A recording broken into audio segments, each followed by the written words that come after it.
बिस्मिल्लाहिर्रहमानिर्रहीम। प्रोग्राम जायज़ा के साथ मैं हूं आपका मेज़बान डॉक्टर हुसैन थेबो। आज हम प्रोग्राम में जायज़ा लेंगे सबसे पहले बैनुल अक़वामी मामलात पे। डोनाल्ड ट्रंप साहब के आने के बाद दुनिया में तहलका समझ गया है। डोनाल्ड ट्रंप के आने से पहले जब डोनाल्ड ट्रंप की इलेक्शन कैंपेन थी तो वो कहते थे कि मैं दुनिया में जंगें ख़त्म कर दूँगा, लेकिन उन्होंने आने के बाद उसके बिल्कुल बरक्स किया। वो जिस तरह से वो डोनाल्ड ट्रंप अनप्रेडिक्टेबल है, हम इससे पहले भी कहते रहे कि डोनाल्ड ट्रंप अनप्रेडिक्टेबल है, वो उन्होंने वही किया। और सबसे पहले जो उन्होंने अपने पास मेहमान बुलाया वो नेतन्याहू को बुलाया। और अगली बात जो उन्होंने कही वो उन्होंने कहा कि ये जो गज़ा की पट्टी है ये मैं इसको ज़रा डेवलप कराऊंगा। वो ऐसा लग रहा था जैसे हमारा कोई आबाद का चेयरमैन बात कर रहा है, वो बिल्डर की तरह बात कर रहा था। कह रहा था इस एरिया को पूरे को हम डेवलप करेंगे। अच्छी बात यह है कि इस पे सारे ममालिक इंक्लूडिंग जो हमारे इस्लामी ममालिक हैं उन सब ने इस पर रिएक्ट किया है। पाकिस्तान में भी इस पर रिएक्शन आया, बट एक जमात जो PTI है उसने उस पर कोई रिएक्शन नहीं दिया। क्या वाकई PTI चाहती है कि डोनाल्ड ट्रंप की सपोर्ट करे? हालिया हमने देखा कि पाकिस्तान के सदर जनाब आसिफ अली जरदारी साहब चाइना के दौरे पे हैं, वहाँ पे काफ़ी MOUs साइन हुए। जरदारी साहब ने एक इम्पॉर्टेंट वहाँ पे एक बयान दिया है कि सबसे पहले हम ट्रेड और फ्रेंडशिप चाहेंगे जो हमारा नज़दीक मुल्क होगा। उनका इशारा एक अमेरिका की तरफ था, दूसरा उनका चाइना की तरफ था कि चाइना हमारे नज़दीक है, इसलिए हमारी सबसे पहले फ्रेंडशिप हमारी चाइना के साथ होगी। क्या वाकई पाकिस्तान की पॉलिसी एज इंडिपेंडेंट पॉलिसी है? हम रशिया को भी वेलकम कहते हैं, हम चाइना को भी वेलकम कहते हैं, हम US को भी वेलकम कहते हैं, हम सॉवरेन स्टेट हैं, या हम अपना ट्रेंडिंग चेंज करने जा रहे हैं? इसके साथ साथ जितनी बार भी हुकूमत और अपोजिशन के दरमियान बातें हुई, जो डील हुई, जो डायलॉग हुआ, वो किसी भी अभी तक किसी नतीजे पे नहीं पहुंचा। और उसके साथ साथ दोनों ने एक दूसरे के ख़िलाफ़ बयानबाजी दी। लेकिन PTI का कहना ये है कि PTI के बानी इमरान खान साहब ने एक लेटर लिखा है और वो लेटर सिर्फ PTI को ही पता है। उसके बाद वो लेटर जिनको लिखा है वो भी इसकी डिनाइल में है कि वो यहाँ पे कोई इस किस्म का लेटर नहीं आया। और जहाँ से वो लेटर लिखना था, मीन्स जो जेल इंतज़ामिया है, जेल इंतज़ामिया का भी कहना है कि यहाँ से कोई लेटर नहीं लिखा है। हम देखते हैं कि हालिया हमारे मुल्क में जो इकनॉमिक डेवलपमेंट हो रही है वो बेहतरी की तरफ है। हमारा स्टॉक एक्सचेंज देखें, हमारा उसके साथ साथ हमारा रुपये का स्ट्रेंथन देखें, डॉलर की सस्टेनेबिलिटी देखें, इसके साथ साथ हमारा जो रिज़र्व्स हैं वो 13 बिलियन पे पहुँचे हैं। ये एक अच्छा इम्पेक्ट है। देखते हैं कि जो SIFC के अम्ब्रेला के नीचे प्रोग्राम्स हो रहे हैं वो क्या हैं, उस पर हम आज तफसीलन बात करेंगे। हमारे साथ मुस्तनद पैलंद है, हसन बख्शी साहब है जो किसी तारुफ़ के मोहताज नहीं हैं, चेयरमैन आबाद हैं, लीडिंग बिजनेसमैन हैं। बहुत शुक्रिया सर, आपने हमें टाइम दिया। इसके साथ साथ अब्दुल बासित तलवली साहब हैं जो पाकिस्तान पीपल्स पार्टी के रहनुमा हैं। इन्होंने हालिया पाकिस्तान पीपल्स पार्टी को ज्वाइन किया है। इससे पहले ये 25 साल से कराची में पॉलिटिक्स करते रहे और ये इनका ताल्लुक़ मुत्तहिदा कौमी मूवमेंट से था। इनसे भी पूछेंगे कि ऐसा क्या था कि वो मुत्तहिदा में 25 साल की सियासत की और अभी उन्होंने पाकिस्तान पीपल्स पार्टी को ज्वाइन किया है। जैसे ट्रेंडिंग है, बहुत सारे जो कराची के लीडरशिप है वो पाकिस्तान पीपल्स पार्टी को ज्वाइन कर रही है। अब्दुल बासित साहब आपका बहुत बहुत शुक्रिया, आपने हमें टाइम दिया। किसी तारुफ़ के मोहताज नहीं है। यासीन आज़ाद साहब फार्मर प्रेसिडेंट हैं, सुप्रीम कोर्ट बार एसोसिएशन के, पाकिस्तान PMLN के सीनियर लीडरशिप में से शुमार होता है। सर आपका बहुत बहुत शुक्रिया यासीन आज़ाद साहब, आपने हमें टाइम दिया। हसन बख्शी साहब, जो हालिया इक़दामात हो रहे हैं गवर्नमेंट के, आप यहाँ पे जो SIFC के अम्ब्रेला के नीचे भी जो प्रोग्राम होते हैं, जब आर्मी चीफ साहब भी पाकिस्तान कराची तशरीफ़ लाते हैं, आप उन तमाम प्रोग्राम्स में होते हैं, आर यू सेटिस्फाइड? बिस्मिल्लाहिर्रहमानिर्रहीम, शुक्रिया आपका। देखिए जो नंबर्स हैं इसमें तो दो राय कोई नहीं है कि उसमें बहुत इम्प्रूवमेंट है। और इस साल इंशाल्लाह ताला रेमिटेंस भी मेरे ख्याल में 38 से 40 बिलियन टच करेगा। एनर्जी कॉस्ट नीचे आ रही है, इन्फ्लेशन नीचे आ रहा है, बैंकिंग की कॉस्ट, इंटरेस्ट रेट नीचे आ रहे हैं, एक्सपोर्ट भी कुछ बढ़ रहा है। हाउएवर अब वक्त आ गया है कि हम इकॉनमी को स्टिमुलेट करें और डेवलपमेंट की तरफ काम करें, जिसके लिए थोड़ी सी ब्रीदिंग स्पेस बिज़नेस कम्युनिटी को इंडस्ट्रियलिस्ट को, डेवलपर्स को, बिल्डर्स को देनी पड़ेगी, स्पेशली FBR ने स्पेस देनी पड़ेगी। और इस सिलसिले में हम हाउसिंग और कंस्ट्रक्शन के सिलसिले में प्राइम मिनिस्टर ने हमारे एक रिक्वेस्ट पे टास्क फोर्स भी बनाई है जो काम कर रही है, और जिन्होंने अपनी सिफारिशात भी आज या कल में प्राइम मिनिस्टर को देनी थी, और उन्होंने एक पैकेज अनाउंस करना था। मैं समझता हूँ नेक्स्ट वीक आ जाएगा। जैसे ही ये पैकेज आएगा तो ये हाउसिंग और कंस्ट्रक्शन इंडस्ट्री जब चलने लगेगी तो थेबो साहब इसमें 10 मिलियन लोग काम करते हैं, इसमें 74 इंडस्ट्रीज़ चलती हैं। देखिए आज पाकिस्तान जो 74 इंडस्ट्रीज़ हैं ना, इनकी प्रोडक्शन 30 से 50% पे है कैपेसिटी के, क्योंकि माल नहीं बिक रहा है। जैसे ही कुछ पैकेज वगैरह आएगा तो ये 80% पे आएगी, तो तकरीबन 1.5 ट्रिलियन आप समझें गवर्नमेंट का रेवेन्यू बढ़ जाएगा, इकोनॉमिक एक्टिविटी बढ़ेगी, एम्प्लॉयमेंट बढ़ेगी, और उसके नतीजे में आप ये समझें कि रेवेन्यू भी बढ़ेगा। This is what the government want and this is what the direction should be. हमारी बहुत गुजारिशात हैं, और हम ये कहते हैं कि ये सेक्टर वो है कि जिसमें 12 मिलियन मकान का शॉर्टेज है। ख़रीदार भी पाकिस्तानी, बनाने वाला भी पाकिस्तानी थे वो साहब, जो प्रोडक्ट लगना है सीमेंट, सरिया, स्टील, टाइल भी पाकिस्तानी।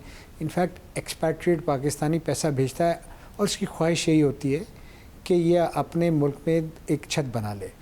और हमारी वो इंडस्ट्री है जो नर्सरी का भी काम करती है। यहाँ 2-3-4 साल आदमी मेसन बनता है, मेसन बनने के बाद एक गल्फ़ चले जाता है और पूरी ज़िंदगी अपनी फैमिली को पैसे भेजता रहता है, जिसको हम रेमिटेंस कहते हैं, और वो कंट्रीब्यूट करता रहता है इकॉनमी में। सो अब गवर्नमेंट को रियलाइजेशन हुआ है, और मैं ये समझता हूँ कि 2025 बहुत सारी इंडस्ट्रीज़ के लिए बेहतर साबित होगा, कारोबार के लिए भी बेहतर साबित होगा। बट एक बात ज़रूर है, हमने किसी तरह तमाम स्टेक होल्डर्स ने मिल के पॉलिटिकल स्टेबिलिटी भी लानी है, क्योंकि देखिए जब कैपिटल इन्वेस्टमेंट, जब अरबों रुपए की प्रोजेक्ट की बात होती है इन्वेस्टमेंट की, चाहे वो कंस्ट्रक्शन के हों, इंडस्ट्री के हों, इंडस्ट्रियल एक्सपेंशन के हों, तो आदमी वो साल 2 साल नहीं देखता है, वो आदमी 20 साल देखता है कि यार 20 साल क्या पॉलिसी रहेगी। तो consistency in policies, political stability, economic stability, ये 3 चीज़ें लाजिम हैं बड़ी इन्वेस्टमेंट आने के लिए, जो कि आज पाकिस्तान इसके लिए राइप है। पाकिस्तान राइप है। एक अच्छा काम और हुआ जो आपने अपने इंट्रो में भी बताया कि रुपी डॉलर पैरिटी भी स्टेबल है, तो उसकी वजह से भी ना लोगों का जो एक माइंड सेट था कि बाहर चले जाएं, काम कर लें, यकीनन लोग जा भी रहे हैं, इसमें कोई दो राय नहीं।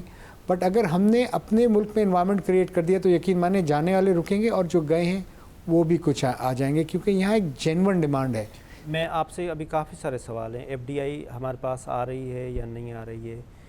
जब हम इंडस्ट्री से बात करते हैं, ख़ास तौर पे जो मैन्युफैक्चरर हैं, उनको प्रॉब्लम ये है कि कास्ट ऑफ डूइंग बिज़नेस यहाँ पे बड़ा मुश्किल है। उस पर भी हम आपसे बात करेंगे कि जो रियल एस्टेट से वाबस्ता बाकी इंडस्ट्री है उसका सर्वाइवल की भी हम आपसे बात करेंगे। मैं बासित तनूरी साहब आपके पास आऊँगा। आपने कराची की सियासत की, आपने MQM के साथ रहे 25 साल, उसके बाद आपने पाकिस्तान पीपल्स पार्टी को ज्वाइन किया। ऐसा क्या था कि पाकिस्तान पीपल्स पार्टी को आपने ज्वाइन किया? जी बिस्मिल्लाहिर्रहमानिर्रहीम, आपका बहुत बहुत शुक्रिया। सबसे पहले एक्चुअली मैं गुज़िश्ता तकरीबन 25 साल से कराची की ग्रास रूट पे जाके सियासत कर रहा हूँ, और असल में मैं इस वक्त एक कौम को रिप्रेजेंट कर रहा हूँ। पूरे पाकिस्तान में वो कौम है जो हज़ारेवाल बरादरी है, हमारी तहरीक-ए-इनकलाब हज़ारा के नाम से और पाकिस्तान तनोली इतिहाद के नाम से।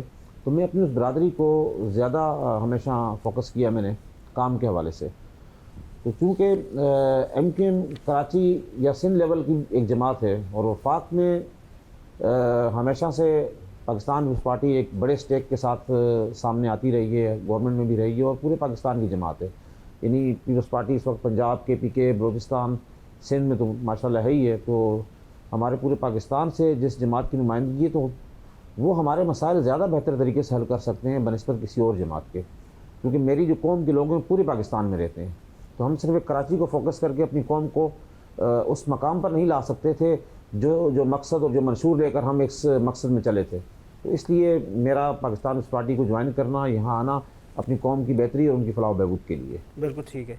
एक छोटा सा कमर्शियल ब्रेक लेते हैं। यासीन आज़ाद साहब की एक्सपीरियंस से, उनकी सीनियरिटी से हम एक फ़ायदा लेंगे कि जो जजेस अपॉइंटमेंट है, ख़ास तौर पे जिस तरह से मंसूर अली शाह साहब की अपॉइंटमेंट हुई, फिर अभी जो सरफराज डोगर साहब की chief justice Islamabad high court होने जा रही है, वो ठीक है या वो 26 अमेंडमेंट से अफेक्टेड है। एक छोटा सा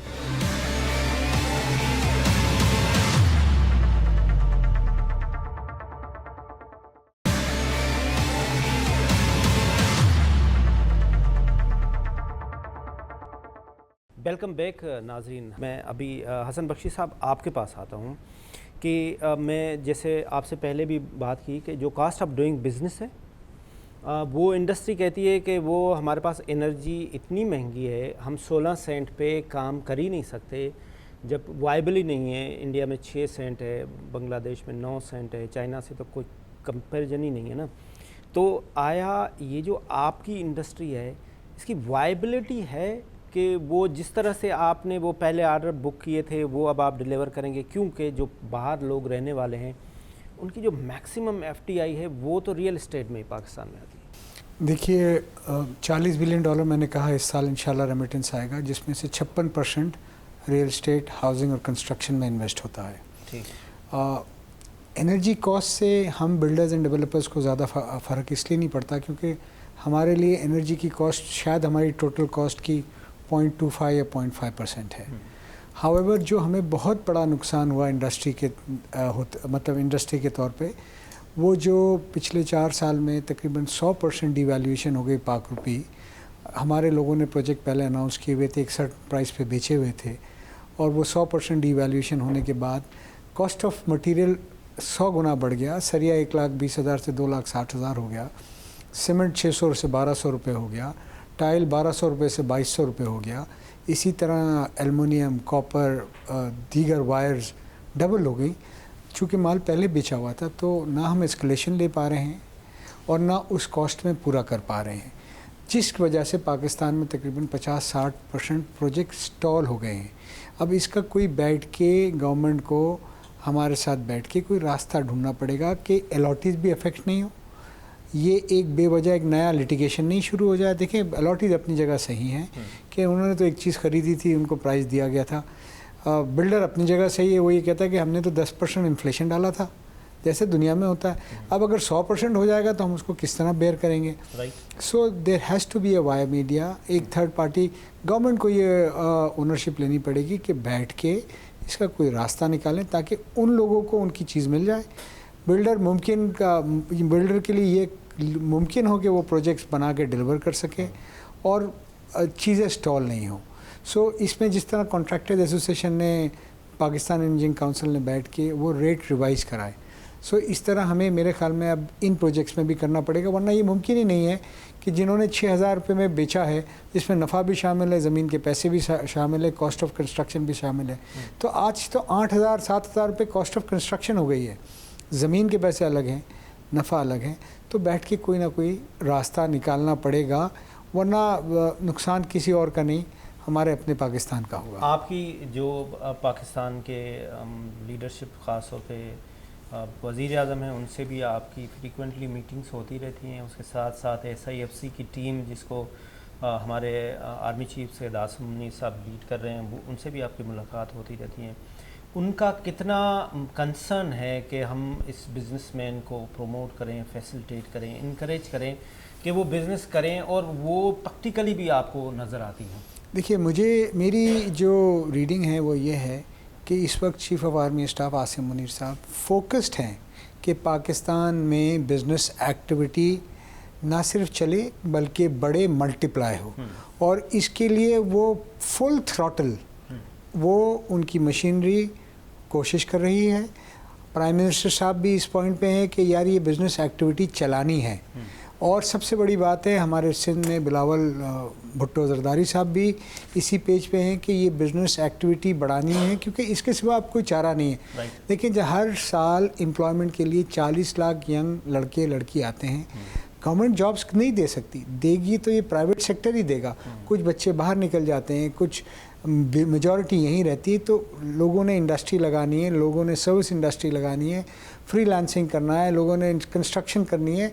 सो ये अब ये वो ज़माना नहीं है 80s का 90s का, तो कि गवर्नमेंट जॉब्स क्रिएट करती थी। अब प्राइवेट सेक्टर ने करना है, और प्राइवेट सेक्टर को करने के लिए आपने एनेबलिंग एनवायरनमेंट देना है, ग्लोबली कम्पिटिटिव बनाना है कि ना सिर्फ पाकिस्तानी इन्वेस्टर पाकिस्तान में पैसा लगाए बल्कि फॉरेन इन्वेस्टर भी बोले कि हमें भी लगाना है, पर वो जब मुमकिन होगा जब पाकिस्तानी इन्वेस्टर यानी मैं और मेरे दूसरे भाई यहाँ इन्वेस्ट करेंगे। और जब हम प्लेन में जाते हैं, ट्रैवल करते हैं, तो हम बातें करते हैं कि पाकिस्तान की सक्सेस स्टोरी क्या है, पॉजिटिव वाइब्स आएंगी।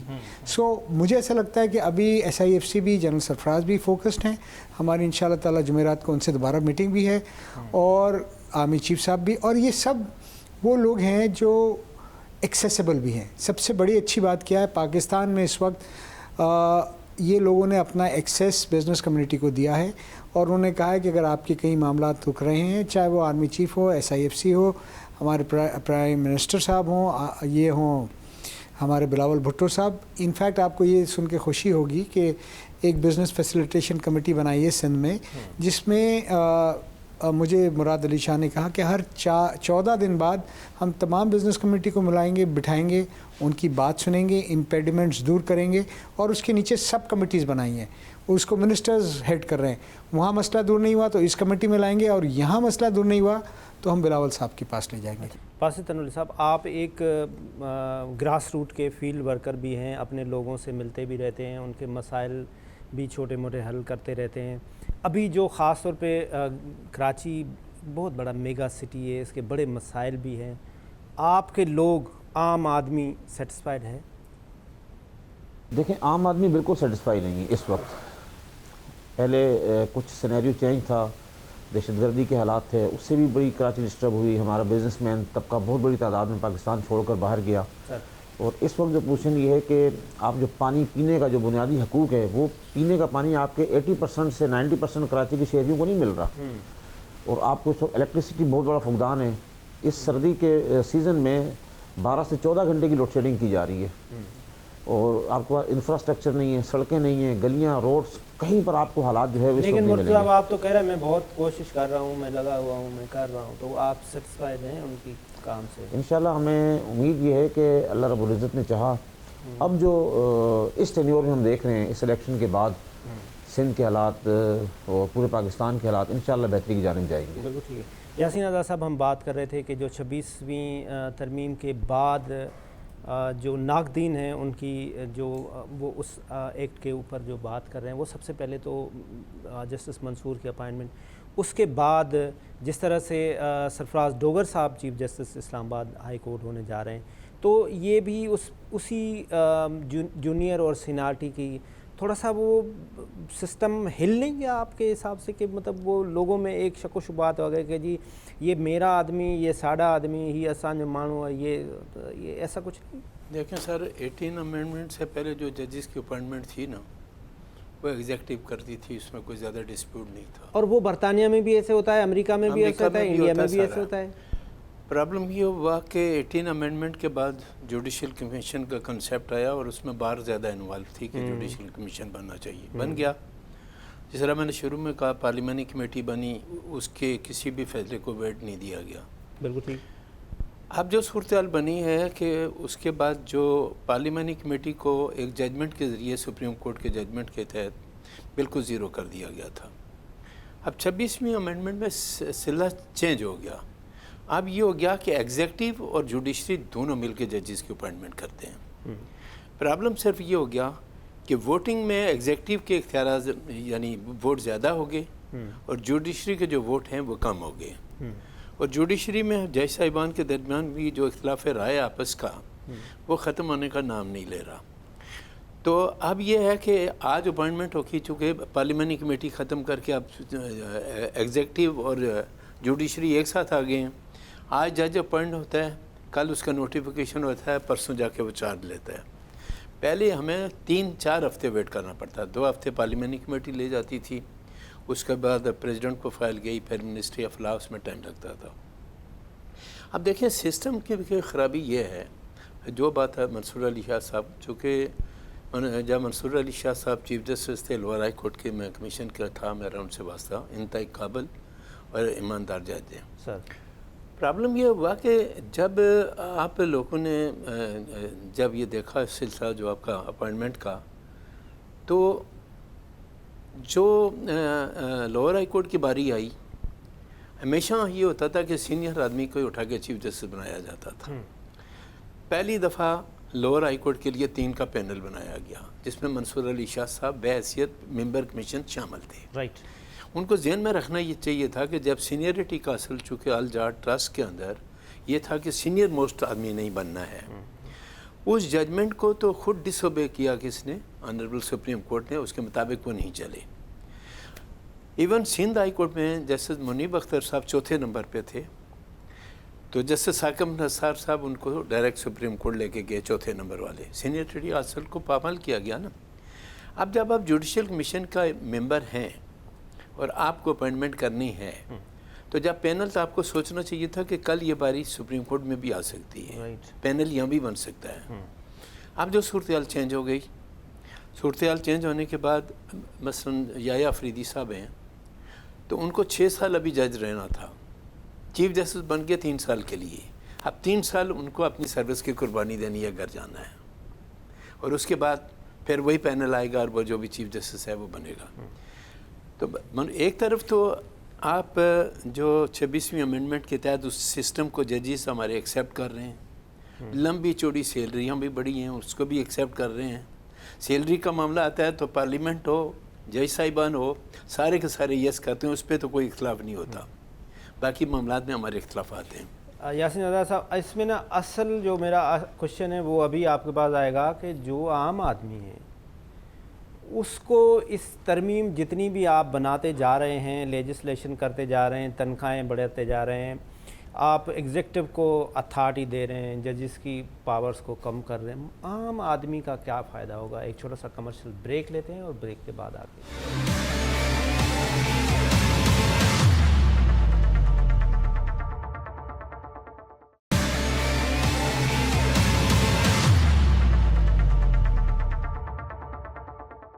جی ویلکم بیک ناظرین. بریک سے پہلے ہم یاسین آزاد صاحب سے بات کر رہے تھے کہ عام آدمی کے لیے کیا فائدہ ہے. سر میں آپ کے پاس پہلے آتا ہوں، پھر میں یاسین آزاد صاحب کے پاس جاتا ہوں. آپ پچھلی حکومت میں بھی آپ اس ایڈوائزری کمیٹی میں رہے جب عمران خان صاحب وزیر اعظم تھے، اور ابھی بھی آپ ہیں. ظاہر بات آپ بزنس مین ہیں، آپ کے سب کے ساتھ لے جان میں ہیں، آپ بلاول صاحب سے بھی ملتے ہیں، آپ پرائم منسٹر سے بھی ملتے ہیں، آپ آرمی چیف سے بھی ملتے ہیں. اب آپ کیا سمجھتے ہیں کہ اس وقت جو گورنمنٹ ہے ان کا رجحان یہ جو جس طرح سے نیب، جس طرح سے ABR، وہ آپ کے اوپر تلواریں لے کے کھڑا ہوا ہے، یا ابھی بالکل آپ آزاد ہیں اور عام آدمی بھی آ کے اس میں انویسٹمنٹ کر سکتا ہے، اس کو کوئی پوچھنے والا نہیں ہے اس میں؟ دیکھیے، as far as NAB is concerned, so recent جو اسمبلی نے امینڈمنٹ کیا ہے اس کے بعد بہت سارے کیسز نیب سے نکل کے وہ اینٹی کرپشن میں چلے گئے ہیں. سو میں سمجھتا ہوں کہ، اور ہم نے چیئرمین نیب کو بھی دعوت دی ہے جو انشاءاللہ تعالی منگل کے دن کراچی آ رہے ہیں اور آباد ہاؤس وزٹ بھی کریں گے اور تمام لوگوں سے، ہمارے ممبر سے ملیں گے بھی، تاکہ جس سے بزنس کمیونٹی کا کانفیڈنس بھی بڑھے گا. یس، FBR کی طرف سے بہت پریشانیاں ہیں. کوئی دن ایسا نہیں گزرتا یا کوئی ہفتہ ایسا نہیں گزرتا جب وہاں سے کوئی نوٹس نہیں آئے، اور اس نوٹس کی جوابداری میں ہمیں جانا پڑتا ہے اور تمام معاملات دیکھنے پڑتے ہیں. سو اس میں ہم نے پرائم منسٹر سے بھی ریکویسٹ کی ہے کہ اگر بزنس مین کا اتنا ٹائم نوٹسز کا جواب دینے میں لگ جائے گا تو وہ کاروبار کب کرے گا؟ آپ یہ نہیں سمجھتے کہ یہ جو FBR کا آفیسر ہے یہ تو انوسنٹ ہے، اس کو تو خود اس کی تو اپائنٹمنٹ ختم ہو جاتی ہے؟ بیسیکلی تو پرائم منسٹر ہے نا، جو جس طرح سے وہ آ کے ان کو خطاب بھی کرتے ہیں اور ان کو بہت اسٹرکٹ، اگر آپ ایک چیز کا ٹارگیٹ رکھ رہے ہیں کہ یہاں سے نکلنے ہی 100 روپے آئیں تو آپ کریں ادھر سے 200 روپے نکالیں، تو وہ وہاں سے نہیں اس کو ٹھیک کرنا چاہیے؟ دیکھیں، آپ کی بات صحیح ہے کہ ہم نے IMF پروگرام میں کچھ ایسے کمٹمنٹ کیے ہیں جو کہ بہت سٹیپ ہیں. اگر میں بلڈنگ بناؤں گا تو آپ مجھ سے ٹیکس لیں گے نا، میں بلڈنگ بناؤں گا ہی نہیں تو ٹیکس کیسے لیں گے؟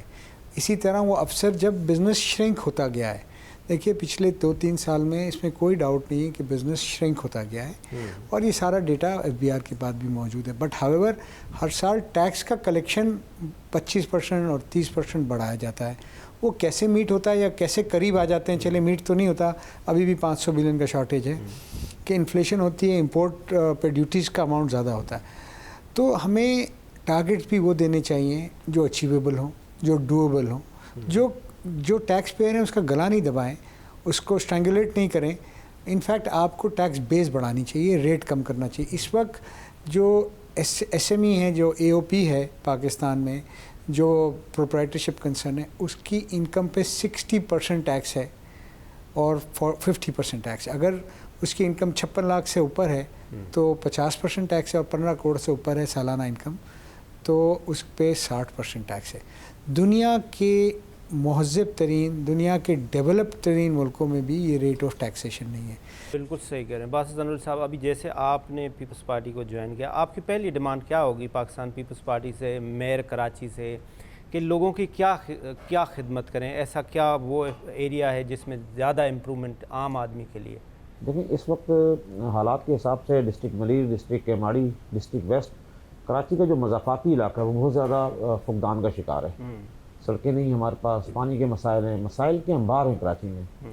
اور ہم تو یہی کوشش کریں گے کہ کم سے کم لوگوں کی جو پرابلمز ہیں انہیں کم سے کم کیا جائے. بالکل ٹھیک. اگر ختم نہیں کر سکتے تو اسے کم کرنے کے لیے ہم بھرپور طریقے سے مل کر کوشش کریں گے, اپنا دن رات محنت کریں گے, اپنی راتیں جاگیں گے تاکہ قوم کی جو ہے صبح خوبصورت ہو سکے انشاءاللہ. بالکل بالکل ٹھیک ہے. سر میں آپ کے بعد یاسین ادا صاحب, جیسے ہم نے بات کی کہ یہ تو لیجسلیٹو مسائل, جو اپائنٹمنٹ آف ججز ٹھیک ہو گیا. اب یہ جو لوور کورٹ اینڈ جیسے ہم بریک سے پہلے بھی ہم بات کر رہے تھے, اصل تو یہ جتنی بھی آپ اپائنٹمنٹ کر رہے ہیں, جتنی بھی لیجسلیشن کر, وہ کس کے لیے کر رہے ہیں؟ وہ تو عام آدمی کے جسٹس کے لیے کر رہے ہیں نا. اس پہ کوئی ایفیکٹ ہوا؟ جسٹس ڈیلیڈ از اے جسٹس ڈینائڈ, اس میں کوئی اسپیڈی فیصلے ہوئے؟ یہ جو لوور کورٹ سے اپر لے جانا, اپر سے لوور, اس سے کوئی بہتری آئی یا آپ اس سے سمجھ رہے نقصان ہوا؟ سر دیکھیں, پہلی بات یہ ہے کہ جو ہمارے قانون ساز ادارے ہیں نا, انہوں نے جب یہ الٹیمیٹ جورسڈکشن ہائی کورٹ کی ختم کی اور ٹرائل کورٹ کو دی, تو کم از کم اتنا اگر کر لیتے کہ آلریڈی جو کیسز ہائی کورٹ میں پینڈنگ ہیں ان کو پینڈنگ رہنے دیتے اور فریش جورسڈکشن آپ ٹرائل کورٹ کو دے دیتے. اب پرابلم یہ ہو گیا کہ ہزاروں کے حساب سے جب کیس ہائی کورٹ سے جائیں گے ڈفرینٹ ڈسٹرکٹ میں, تو 1.5-2 سال تک تو یہ پتہ ہی نہیں چلے گا کہ یہ کیس کہاں گیا, اس کی کیا ڈیٹ ہے کیا نہیں ہے. تو قانون سازی کرتے وقت عموماً یہ ہوتا ہے کہ جو پینڈنگ کیسز ہوتے ہیں ان کے متعلق کہا جاتا ہے کہ وہ ہائی کورٹ میں ہی رہیں گے, باقی کیسز جو ہے نا فریش جورسڈکشن وہاں جائے گی. اب چونکہ یہ ڈیمانڈ بار کا تھا, ویسے تو میرا کہنا یہ ہے کہ آپ بمبئی چلے جائیں تو وہاں الٹیمیٹ جورسڈکشن ہائی کورٹ کی ہے, اسی طرح کراچی شہر کی تھی. اب جو کمرشل ایکٹیویٹیز ہیں, جس طرح ہمارے بلڈرز لوگ ہیں یا بینکوں کا معاملہ ہے, یہ سارا جب کورٹ سے نیچے کورٹ میں جائے گا تو کافی جو ہے نا تکلیف دہ صورتحال سامنے آئے گی. اور مین چیز یہ ہے کہ لوگوں کو وقت پہ انصاف ملنا چاہیے. ہمارے ہاں ججز کی تعداد میں تو اضافہ کیا جاتا ہے, لیکن بلڈنگ سٹنگ پلیس آپ کے پاس ہے نہیں. کوئی بلڈنگ آپ نہیں بناتے کہ جج آئے گا تو بیٹھے گا کہاں. ابھی آپ نے سپریم کورٹ میں کہہ دیا جی 34 جج بنا دیں. انڈیا اتنا بڑا ملک ہے, 27 جج ہیں. آپ کو ضرورت کیا پڑی ہوئی تھی؟ 17 جج میرے نزدیک بہت زیادہ تھے. بالکل ٹھیک. تو بہت ساری چیزیں ہیں.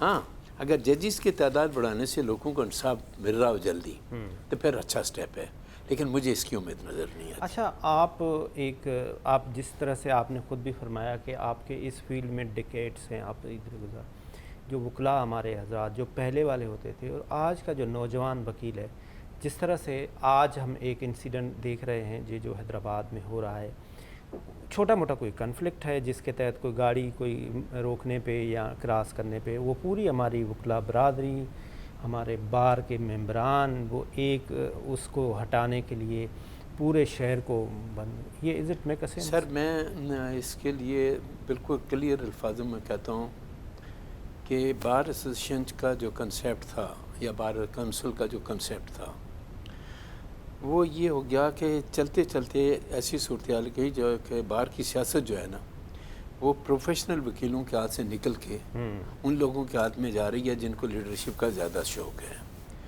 میرے نزدیک کالا کوٹ کالی ٹائی پہن کر کسی کو قانون اپنے ہاتھ میں نہیں لانا چاہیے. میں کئی دفعہ بعد میں اسپیچ کے دوران یہ کہتا ہوں کہ اگر آپ کو لڑائی جھگڑے کا شوق ہے, کوٹ اتارو, ٹائی اتارو, جاؤ جو مرضی کرتے رہو, میں منع نہیں کرتا. لیکن کالے کوٹ کی اور کالی کوٹ کی ڈگنیٹی یہ ہے کہ آپ کسی پہ ہاتھ نہیں اٹھاتے, آپ قانون کے محفظ ہیں. صحیح تو میں اس اسٹیپ کو کسی بھی صورت میں اپریشیٹ نہیں کرتا, اور ایز اے سینئر ایڈوکیٹ جہاں کہیں میں باہر میں جاتا ہوں یہ باتیں میں کھل کے کرتا ہوں. لیکن بعض لوگوں نے ایک قسم کا کاروبار بنا لیا. وہ کاروبار جن لوگوں نے بنایا کہ اگر مثال کے طور پر میں 50 سال سے وکالت کر رہا ہوں تو میں آج کہاں کھڑا ہوں, اور کل کا جو کوئی بعض لوگ آتے ہیں اور جو مار داڑ کرتے ہیں اور ود ان نو ٹائم وہ ایک اچھے خاصے گاڑی بھی ہوتا ہے, بنگلہ بھی ہوتا ہے, سارا کچھ ہوتا ہے. تو پروفیشن کی ڈگنیٹی یہ کہتی ہے کہ آپ لوگوں کو رسپیکٹ دیں, ان کے بنیادی حقوق کو پروٹیکٹ کریں, اور بنیادی حقوق کو پروٹیکٹ کرنے میں جو وکیل کا رول ہو سکتا ہے کسی اور کا نہیں ہو سکتا.